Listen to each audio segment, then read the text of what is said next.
গাণিতিক, ঠিক আছে। আমরা এতক্ষণে কি জানছি? ইউ সমান বস্তুর অবস্থান, তাই তো? ভি সমান প্রতিবিম্বের অবস্থান, কই থেকে? মেরু থেকে। আর এফ সমান প্রধান ফোকাস বা ফোকাস দূরত্ব, ঠিক আছে। তিনটাই হচ্ছে মেরু থেকে। মেরু থেকে কতখানি দূরে সেটা, ঠিক আছে, ক্লিয়ার। যদি এমন হয় যে আমার ফোকাস বা বস্তুর অবস্থান যে কোনো দুইটা দেওয়া আছে আর একটা দেওয়া নাই, তাহলে আমরা সেটা বের করতে পারবো খুব সহজেই। সেই সমীকরণটা হচ্ছে 1/u প্লাস 1/v সমান 1/f। জানি আমরা কোনটা কি, ইউ কি, ভি কি, এফ কি, তিনটা আমরা জানি। তো আমার যদি এখানে ফোকাস দেওয়া থাকে আর প্রতিবিম্বের দূরত্ব দেওয়া থাকে, তাহলে আমরা বের করতে পারবো বস্তুটা কত দূরে আছে, ক্লিয়ার। এইখান থেকে যদি ভি এর মান যদি পজিটিভ আসে, ভি এর মান যদি পজিটিভ আসে, তাহলে এটা বাস্তব প্রতিবিম্ব। আচ্ছা জি। কি প্রতিবিম্ব? তাহলে বাস্তব প্রতিবিম্ব। আর ভি যদি ঋণাত্মক আসে তাহলে অবাস্তব। কোশ্চেনে যদি বলে যে একটা দর্পণে এত মিটার দূরে বা এত সেন্টিমিটার দূরে একটা অবাস্তব প্রতিবিম্ব পাওয়া গেল, তাহলে কি বলবা? সেখানে ভি মাইনাস ধরে নিবা। কি করবা? ভি ঋণাত্মক ধরে নিয়ে অঙ্ক করবা, ঠিক আছে। এই গেল অবস্থান রিলেটেড সমীকরণ। ওকে, এই সমীকরণ থেকে আমরা যে কোনো কিছু পাবো। সমীকরণটা কিভাবে আসলো সেটা এখন তোমাদের জানার থেকেও বেশি ইম্পর্টেন্ট যে সমীকরণটা ব্যবহার করবো কোথায়। এটা হচ্ছে অবস্থান সম্পর্কিত, ঠিক আছে। দ্বিতীয়টা হচ্ছে বিবর্ধন। বিবর্ধন মানে কি জানো?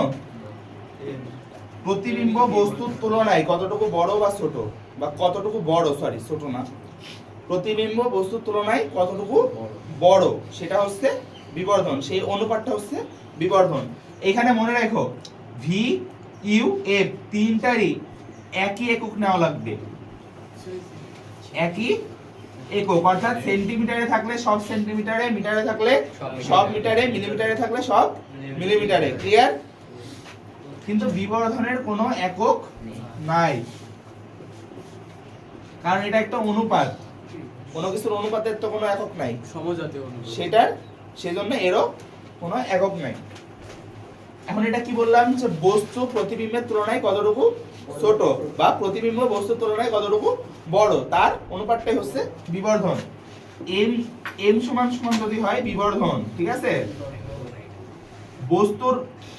বস্তুর দৈর্ঘ্য আমরা ধরবো এল। বস্তুর দৈর্ঘ্য মানে বস্তু কতটুকু, বস্তুর উচ্চতা কতটুকু বা বস্তু কতটুকু লম্বা, ঠিক আছে, সেটা ধরবো আমরা এল। আর এল প্রাইম ধরবো হচ্ছে প্রতিবিম্বের দৈর্ঘ্য, ঠিক আছে।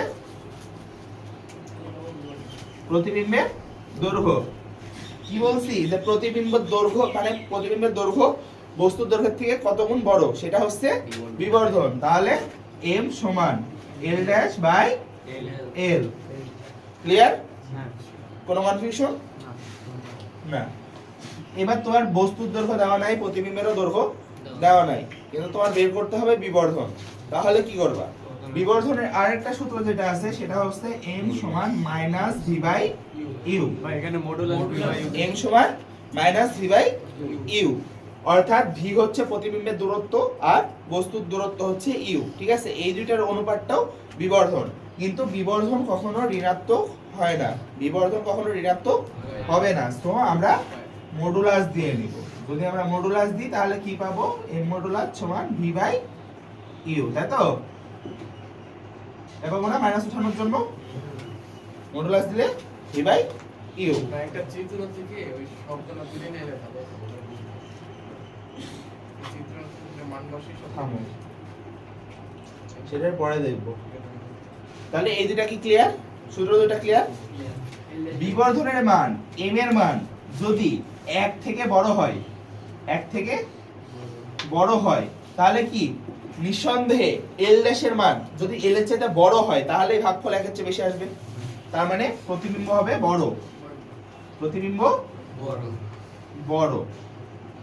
আর m সমান সমান যদি 1 থেকে ছোট হয়, এক থেকে ছোট কখন হবে? যদি উপরেরটা ছোট থাকে নিচেরটা বড় থাকে তাহলেই তো দশমিকের মান আসবে, তাই না? তাহলে প্রতিবিম্ব ছোট, ঠিক আছে?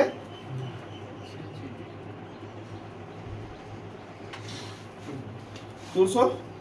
তুলো। আচ্ছা, একটা অবতল দর্পণ আমরা কল্পনা করি। সাব্বির, একটা অবতল দর্পণ আমরা কল্পনা করি, ঠিক আছে? ফোকাস আছে, কেন্দ্র আছে। কেন্দ্র দেওয়া আছে মনে করো 20, দেওয়া আছে মনে করো 10। আমাদের যে কোনো একটা বস্তুর অবস্থান দেওয়া আছে, বস্তুর অবস্থান এমন জায়গায় বা বস্তুর অবস্থান এত সেন্টিমিটার, এইগুলা কিন্তু সব সেন্টিমিটারে নিচ্ছি, দর্পণের অধিকাংশ অঙ্কই সেন্টিমিটারে বাবা।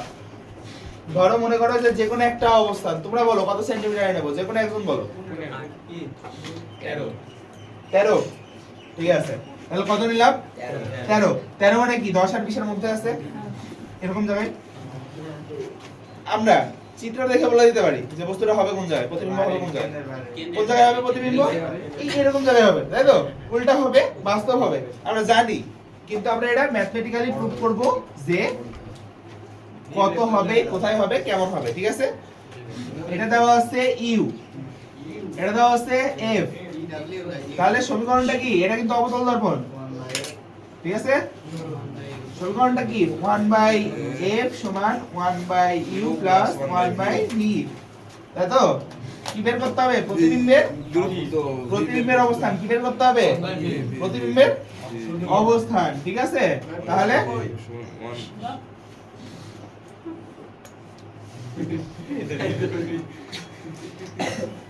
1/f minus 1/u সমান 1/v, ক্লিয়ার? f কত? 10, u কত? 13, লসাগু যখন বের করতে পারবা না কি করবা? বাংলা গুণ বাদ দিবা। 130, যখন লসাগু করতে পারবা না বাংলা গুণ, ঠিক আছে? তাহলে কত? 130 10 দিয়ে ভাগ করলে কত? 13 1 গুণ করলে 13 মাইনাস কত? 10 সমান কত? 1/v, তাহলে কত? 1/v। আমার কি 1/v এর মান দরকার না v এর মান দরকার? v এর মান দরকার, তাহলে কি করবা? উল্টাই দিবা। 130 ভাগ 3 সমান v, অতএব v সমান কত? ক্যালকুলেটর মারো। 43.33 সেন্টিমিটার। দেখো তো এটা কই আছে? হ্যাঁ, কেন্দ্রের বাইরে। হইছে? হ্যাঁ। কেন্দ্রের বাইরে হইছে। এইখান থেকে আমরা বের করতে পারবো প্রতিবিম্বের বা বস্তুর অবস্থান, ক্লিয়ার? এবার দেখো আমরা চিত্র আঁকায় কি বলছিলাম যে এটা তো হবে, হ্যাঁ এডিটা তাহলে মেলা দূরে গেল না হলো, সমস্যা কি? বিম্বের কথা হলো, দেখো তাহলে যে ব্যাস হলো 20, হোক যাই হোক না কেন, গোলকের বাইরে চলে যাচ্ছে, গোলকের বাইরে হোক, অসুবিধা কি? কেন্দ্রের বাইরে আমরা না রে ভাই, অসীমে না, শোনো সসীম অসীম মানে কি? যেটা তোমার দৃষ্টির বাইরে, মানে মেলা বাইরে, অতিরিক্ত বাইরে। তোমার এটা কি ক্যালকুলেশনের হিসাবে যেটা হচ্ছে তোমার ম্যাথমেটিক্যাল টার্মে আসবে ইনফিনিটি, সেটা তোমরা বলবা অসীম। যতক্ষণ পর্যন্ত মান আসবে ততক্ষণ পর্যন্ত কোনো অসীম না, সসীম, ঠিক আছে? যতক্ষণ পর্যন্ত মান আসবে ততক্ষণ পর্যন্ত সসীম। এটা কি হইতো? উল্টা হইতো না? এটা কি এই আমরা চিত্রকে কি দেখছিলাম? এটা উল্টা হইছিল না? বড় হইছিল না? এখন উল্টা না সোজা সেটা কিভাবে বলবো? এই যে দেখো v এর মান কি? আচ্ছা ভাই, এসব অঙ্কের ক্ষেত্রে কি চিত্র আঁকা কি হবে? না ইচ্ছা না, অঙ্কের ক্ষেত্রে চিত্র আঁকা বাধ্যতামূলক না। কিন্তু ভাই প্রতিবিম্বটা বড়। ভাই আঁকাইলে তো সহজ হবে না। এটা আমরা তো সেটাই বুঝতে যাচ্ছি যে ম্যাথমেটিক্যাল টার্মে হচ্ছে আমরা কিভাবে বুঝবো যে বস্তুটার থেকে প্রতিবিম্ব বড় না ছোট। এটা তো আমরা বুঝবো কিভাবে ম্যাথমেটিক্যাল টার্মে, সেটা আমি চিত্রের সাথে কম্পেয়ার করে বুঝাইতেছি, ঠিক আছে? এদিকে দেখো প্রতিবিম্ব, দেখো v এর মান প্লাস না মাইনাস? প্লাস। তার মানে চিত্র ছাড়া আমি ম্যাথ করে বলতে পারি এটা বাস্তব প্রতিবিম্ব। কি বলতে পারি? বাস্তব প্রতিবিম্ব। আর বাস্তব প্রতিবিম্ব সবসময় উল্টা, বাস্তব প্রতিবিম্ব সবসময় উল্টা। সো আমরা চিত্র না দেখে ম্যাথমেটিক্যাল টার্ম থেকে বলতে পারি যে এখানে প্রতিবিম্ব হবে বাস্তব এবং উল্টা, ঠিক আছে? এবার প্রতিবিম্ব বস্তু থেকে ছোট হবে না বড় হবে সেটা কিভাবে বলবো? সেটার জন্য বিবর্ধন। বিবর্ধন মানে কি? m সমান মডেলের বিবর্ধন মানে কি? প্রতিবিম্ব বস্তুর চাইতে কতটুকু বড় বা ছোট। তার মানে এবার কি করব? এটাকে যদি আমি বিবর্ধন বের করি তাহলে আমি বুঝতে পারবো যে সেটা বস্তুর থেকে ছোট আছে না বড় আছে। বিবর্ধনের সূত্রটা কি ছিল? মডুলাস f সমান v বাই u। বস্তুর দৈর্ঘ্য দেওয়া আছে? না প্রতিবিম্বের দৈর্ঘ্য দেওয়া আছে? না, না। তাহলে l'/l সূত্রটা হবে না। আজাদ, নিজে না বুঝলে নিজে চলে যাও, অন্যরা ডিস্টার্ব করো না। লাভ দাও তাহলে এখানে l/l' হবে না l/l' যেহেতু নাই, সো বিবর্ধন বের করার জন্য আমার এই সূত্র লাগবে না। বিবর্ধন বের করার জন্য আমার কোন সূত্র লাগবে? Modulus v/u। তাহলে কত? v কত? 43.33 43.33 ভাগ u কত? u কত? 13। তাহলে কত? 3.33 u সমান বস্তুর অবস্থান। বস্তু কত দূরে? 13 সেন্টিমিটার 13 সেন্টিমিটার দূরে না? হ্যাঁ তাহলে m সমান কত? 3.33 3 সেন্টিমিটার তাহলে না, ও হ্যাঁ হ্যাঁ বিবর্ধনের কোনো একক নাই। তাহলে এখান থেকে বিবর্ধন যখন পাইলাম একের চাইতে বড় পাইছি না, তার মানে বস্তুটা মানে প্রতিবিম্বটা বস্তুটার থেকে 3.33 গুণ বা 3.33 গুণ বড়। ক্লিয়ার? হ্যাঁ বস্তুটার থেকে প্রতিবিম্বটা 3.33 গুণ বড়। বিবর্ধনের মান যত তত গুণ বড়। আর যদি বুঝলাম না তো বিবর্ধনের মান কত? 3.33 কি বলছি? বিবর্ধন হচ্ছে প্রতিবিম্ব বস্তু থেকে কত গুণ বড়, সেটাই হচ্ছে বিবর্ধন। তো কি এখানে 3.33 পাইছি আমি বিবর্ধনের মান, তার মানে কি প্রতিবিম্বটা বস্তুর চাইতে 3.33 গুণ বড়। ছোট হলে ক্লিয়ার? ছোট হলে ওই যে পয়েন্টে আসবে এটা মান, পয়েন্টে আসবে, একের নিচে আসবে না ভাই, এটা কি গুণ বড় গুণ বড় 0.5 অনুপাত।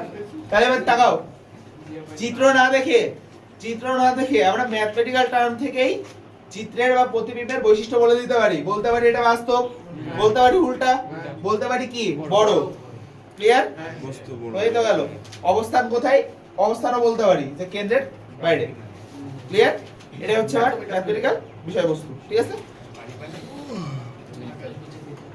অফ করব না, দাঁড়াও, এখান থেকে আরেক টাইপের ম্যাথ আসতে পারে। বলে দিল, এই এদিক খেয়াল করো, এই অধ্যায়ের সবচেয়ে ক্রিটিক্যাল ম্যাথ যেটা, সেটা হচ্ছে এই ধরনের ম্যাথগুলো। বললো কোথায় বস্তু রাখলে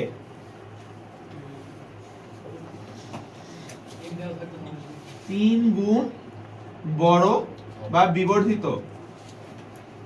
প্রতিবিম্ব 3 গুণ বড়। বিবর্ধিত প্রতিবিম্ব এটা বাদ করে দাও। এই গতকাল তাকাও, যদি এরকম বলে কোন দর্পণে এটা দেওয়া আছে, এটা কি কি দর্পণ দেওয়া আছে? বুঝতে পারতেছো? এটা দর্পণের কথা কি উল্লেখ করা আছে? দর্পণের কথা উল্লেখ করা নাই। জেনে রেখো, যদি এরকম কথা উল্লেখ করা থাকে আর দর্পণের কথা উল্লেখ করা না থাকে, বিবর্ধিত প্রতিবিম্ব অর্থাৎ বড় প্রতিবিম্ব একমাত্র অবতলে সম্ভব। উত্তলে সবসময় ছোট হবে, সমতলে সমান হবে। অবতলেই বড় হইতে পারে, ছোট হইতে পারে। তার মানে যখনই বলবে যে বড় বা বিবর্ধিত, তখনই বুঝবা সেখানে কি দর্পণ আছে? অবতল দর্পণ আছে। দর্পণের কথা উল্লেখ করা না থাকলেও এখানে অবতল দর্পণ আছে। ক্লিয়ার? ক্লিয়ার। তাহলে এখানে কি করতে হবে?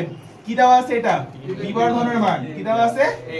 বিবর্ধনের মান বের করতে হবে। কি কোথায় বস্তু রাখলে কি বের করতে হবে? ইউ বের করতে হবে। রাখলে আছে সরি। ঠিক আছে? তাহলে আমার ভিউ তো দেওয়া নাই, ভি দেওয়া আছে? ভিউ দেওয়া নাই। ভি সমান সেটা আমরা বের করে দেখব কত হয়। তাহলে এখন কি দেওয়া আছে? এম দেওয়া আছে, তাই না? সূত্র কি জানি? মাইনাস ভি বাই ইউ, বা এখানে আমরা বলতে পারি যে মডুলাস এম সমান মডুলাস ভি বাই, তাই বলতে পারি, তাই তো? এম এর মান কত? 3 না? সো যদি মডুলাস ছড়াইতে চাই তাহলে এখানে প্লাস মাইনাস আসবে না? প্লাস মাইনাস আসবে না? 3 হবে প্লাস মাইনাস আসবে, plus minus v by plus minus 3 v by u, বা এখান থেকে আমরা বলতে পারি ভি সমান প্লাস মাইনাস 3 ইউ, অর্থাৎ একবার প্লাস একবার মাইনাস। আমরা যদি চিত্রের সাথে কম্পেয়ার করতে চাই, দেখাও বড় প্রতিবিম্ব কোন জায়গায় কোন জায়গায় পাইছিলাম? এটা যদি এফ হয়, এটা যদি সি হয়, যদি এইখানে রাখতাম পেছনে বড় পাইতাম না? মাইনাস। আবার যদি এইখানে রাখতাম এইদিকে বড় পাইতাম না? প্লাস। তারপরে দেখছো প্লাস মাইনাস আমরা কিন্তু দুইটাই হওয়া সম্ভব। আমি এখানেও রাখতে পারি, এখানেও রাখতে পারি, তাহলে দুই ক্ষেত্রে আমার বড় প্রতিবিম্ব পাওয়া যেতে পারে। তো আমরা একবার মাইনাস ধরে হিসাব করব, একবার প্লাস ধরে হিসাব করব। যখন আমরা হচ্ছে প্লাস 3 নিব, ঠিক আছে, তখন কি হবে? সমীকরণ বসাও, 1/f সমান 1/u প্লাস 1/v। বের করতে হবে কি? বস্তু রাখলে u, তাহলে আমরা v এর মানটা চেঞ্জ করব। v এর মান কত পাইছি? 3u plus 3u। তাহলে এখানে কত ধরবো? 1/u plus 1/3u। তাহলে কত হয় এখানে? 3u। আর এখানে কত? 3 প্লাস 1, ঠিক আছে, 4/3u। অতএব ইউ সমান এটা হচ্ছে 1/f সমান, তাই তো? বা f সমান কত? 3u/4, 3u/4। তাহলে এখানে কত থাকবে? 4f সমান 4f/3 সমান u। ফোকাস দূরত্ব যা দেওয়া থাকবে সেটা এখানে বসায়ে 3 দিয়ে ভাগ। অবস্থান বের করে ফেলবা, ঠিক আছে? ফোকাস দূরত্ব এখানে দেওয়া নাই, তো আমরা এরকম ভাবে রাখবো। ফোকাস দূরত্ব যদি দেওয়া থাকে তাহলে ফোকাসের মানটা এখানে বসাই দেব, বসে সমীকরণ করে দেব, ঠিক আছে? মিলবে না। মিলবে না কেন? যাই ধরো তাই মিলবে। তাহলে এটা প্লাস আছে না? এটা প্লাস আছে না? হ্যাঁ। এটা যদি এবার মাইনাস ধরো,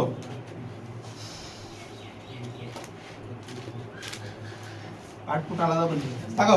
তাহলে এখানে দেখো 4f/3 মানে কি? কোন জায়গায় রাখতে হচ্ছে এটা? এই কেন্দ্র আর ফোকাসের মাঝামাঝি কোন এক জায়গায় রাখতে হচ্ছে না? মধ্যে কোন এক জায়গায় রাখতে হচ্ছে না? 4f/4 যদি হইতো তাহলে শুধু এখানে ফোকাসের উপরে থাকতো, তাই না? 4f/2 যদি হইতো তাহলে 4 এর 2 গুণে থাকতো, কেন্দ্রের উপরে থাকতো। হ্যাঁ। 4/3 আছে, 4/3 মানে কত? 4/3 ভাগ করলে কত আসে? 1.33। 1.33, তার মানে কি ফোকাস আর কেন্দ্রের 1.33 গুণের মধ্যে আছে কোন জায়গায়, তাই না? এদের ভিতরে কোন জায়গায় আছে, দেখছো? একটা কিন্তু পেয়ে গেছি। এবার আরেকটা যখন আমরা মাইনাস ধরবো, তাহলে এবার -3u, তাহলে কি হবে? 1/f সমান 1/u প্লাস 1/v। এবার v এর মান কত ধরবো? -3। -1/3u। মাইনাস এখানে কেন দিলাম জানো? এখানে মাইনাস ছিল না, হ্যাঁ। মাইনাসে প্লাসে গুণ হয়ে মাইনাস। মাইনাস, ডিরেক্ট বসাই দি মাইনাস, ঠিক আছে? তাহলে এবার কত? 3u উপরে কত?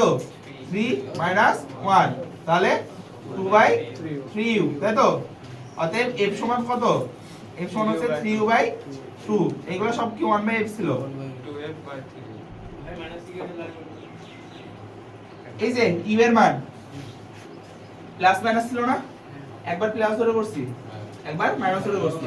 তো v এর মান -3u ছিল, গুণ হয়ে মাইনাস। ক্লিয়ার? ইউ এর মান কত লাগবে? হ্যাঁ? এটা ইউ এর মান হবে u এর মান না, v এর মান। এফ এফ এর ক্ষেত্রে এই জায়গায় যে এফ সমান 3/2 ইউ এর মান হবে এখানে হ্যাঁ u এর মান বের করব, থাম। ক্যালকুলেশন শেষ হয়েছে। তাহলে কি হতে? u সমান কত? 2f/3। 2f/3। এটা দেখো 2/3 0 এর মধ্যে না, 1 এর নিচে না? 2/3 কি 1 এর নিচে না? হ্যাঁ হ্যাঁ 1 এর নিচে, তার মানে কি এই যে ফোকাসের আগে আছে এটা। বুঝতে অসুবিধা হলে তোমরা ফোকাস 10 ধরে করতে পারো, ফোকাস 10 ধরে নিয়ে করতে পারো। তাহলে দেখো ঠিক এরকম এটা ভাবে আসবে। মাইনাসটার মেরু আর কেন্দ্রের মাঝ, মেরু হ্যাঁ, আর এটা ফোকাসের মেরু আর মাঝে। ফোকাসের মধ্যে কোথাও একটা আছে। বুঝতে কি পারছো? হ্যাঁ। কোনো সমস্যা? না। কোন জায়গা থেকে বোঝাবো আরেকবার? এটা ভাই তাহলে এটা সলভ করা শুরু করি। এই সাইডের গুলো মুছে দিলাম, ঠিক আছে? তোমরা তো জানো কোনটা কি, জানো না? কেমন? প্রশ্ন কি বলছে? AB এর প্রতিবিম্ব দর্পণের পেছনে কি? দর্পণের পেছনে। দর্পণের পেছনে মানে কি? অবাস্তব প্রতিবিম্ব। দর্পণের পেছনে মানে কি প্রতিবিম্ব? অবাস্তব প্রতিবিম্ব। অবতল দর্পণ দর্পণের পেছনে, তার মানে কি প্রতিবিম্ব? অবাস্তব। অর্থাৎ এটা কি দেওয়া আছে? দর্পণের পেছনে 8 সেমি দূরে, তার মানে দূরত্ব দেওয়া আছে, প্রতিবিম্বের দূরত্ব দেওয়া আছে। প্রতিবিম্বের দূরত্ব কি? v। v সমান, যেহেতু অবাস্তব তাই -8। ক্লিয়ার? তারপরে কি দেওয়া আছে? l দেওয়া আছে,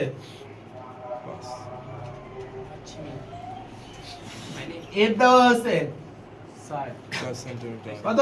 60 সেন্টিমিটার। 4 সেন্টিমিটার। কি বের করতে হবে? এল প্রাইম প্রতিবিম্বের দৈর্ঘ্য তার মানে এল প্রাইম বের করতে হবে বা এল ড্যাশ বের করতে হবে, তাই তো? এল ড্যাশ বের করার সূত্র কয়টা? এল ড্যাশ বের করার সূত্র কয়টা? একটা। কি সূত্র? m সমান এল ড্যাশ বাই এল। এই সূত্র হচ্ছে একটাই সূত্র এল ড্যাশ বের করার, যেখানে এল আমার দেওয়া আছে, m দেওয়া নাই। এল ড্যাশ দেওয়া আছে, এল ড্যাশ দেওয়া আছে না, সরি এল ড্যাশ বের করতে হবে, এল দেওয়া আছে, m দেওয়া নাই, কিন্তু ইউ দেওয়া আছে, মানে ভি দেওয়া আছে, f দেওয়া আছে। তাহলে আমরা কি m এর আরেকটা সূত্র কি জানি? m সমান মডুলাস v বাই ইউ। এই সূত্র থেকে m বের করা যায়, যেহেতু m দেওয়া নাই সো আমার m বের করতে হবে। m বের করতে হলে কি সূত্র লাগবে? এই সূত্র লাগবে। এবার এই সূত্রের v দেওয়া আছে, ইউ দেওয়া নাই, কিন্তু ইউ বের করার জন্য আবার আমার f দেওয়া আছে। সো আগে আমরা কি বের করব? ইউ বের করব। 1 বাই m সমান 1 by v plus 1 by u, বা এখানে 1 by u plus 1 by v, যে কোনো একটা তোমার ইচ্ছা। বের করতে হবে কি ইউ এর মান, তাই না? তাহলে কি 1 by f minus 1 by v সমান 1 বাই ইউ। f এর মান কত? 1 বাই 4 মাইনাস 1 বাই মাইনাস 8, ঠিক আছে, সমান 1 বাই ইউ। মাইনাসে মাইনাসে plus plus 1 by 4 plus 1 by 8 সমান 1 বাই ইউ। লসাগু করলে হবে 8, কিন্তু যারা তোমরা লসাগু পারবা না তারা কি করবা? ডাইরেক্ট বাংলা গুণ করে দিবা। 4 আষ্টে 32, 32 কে 4 দিয়ে ভাঙলে 8, 4 আর তারপরে প্লাস 4 দিয়ে 32 কে ভাগ করলে, সরি 8 দিয়ে 32 কে ভাগ করলে 4, গুণ করলে 4 সমান 1 বাই ইউ। 12 ভাগ 32 সমান কত? 1 বাই ইউ। অতএব ইউ সমান সমান কত? 32 ভাগ 12 সমান কত? 8 বাই 3 8 by 3 কি করবে না? 2.99 আসবে না? 2.67 না? 2.67 ভাই 2.667 ও ঠিক আছে, 6 2.667 ভাইয়ের রাশি ইউ পাইলা? ইউ পাইছো? হ্যাঁ এবার এম বের করতে পারবা? হ্যাঁ তাহলে এম বের করো। কত? ভি কত? 8 আমার মাইনাস দিবা না, মডুলাস আছে ওই জন্য মডুলাস আছে। কত আসবে এম সমান? এই কত 3 অলমোস্ট 3, এর একটু কাছাকাছি কিন্তু আছে। ভগ্নাংশ নিলে একদম পারফেক্ট হয়ে যায় দরকার নাই, ঠিক আছে। তাহলে এবার এম এর মান এখানে বসাও। এল প্রাইম বাই এল বের করতে হবে কিসের মান? এম প্রাইমের মান, তাই তো? এম কত? 3, এল কত? 5। 15 বুঝতে অসুবিধা? না কি দরকার ছিল? আমার দরকার ছিল এল প্রাইমের মান। এল প্রাইমের মান বের করার সূত্র হচ্ছে একটাই। সো আমার সূত্রে যেটা কম আছে, মানে যেটা দেওয়া নাই, এল ড্যাশও দেওয়া নাই, এমও দেওয়া নাই, এল ড্যাশ তো বের করতে হবে, তাহলে এমও বের করতে হবে। এম বের করার সূত্র আরো একটা আছে, সেই সূত্র দিয়ে এম বের করতে পারি। এখন সেই সূত্রের মধ্যে সবগুলো আমার দেওয়া নাই, ইউ দেওয়া নাই, কিন্তু ইউ আবার এই সূত্র দিয়ে বের করতে পারি। আগে ইউ বের করব, তারপরে এম বের করব, তারপরে এখানে এম এর মান বসায় এল ড্যাশ বের করব। ক্লিয়ার?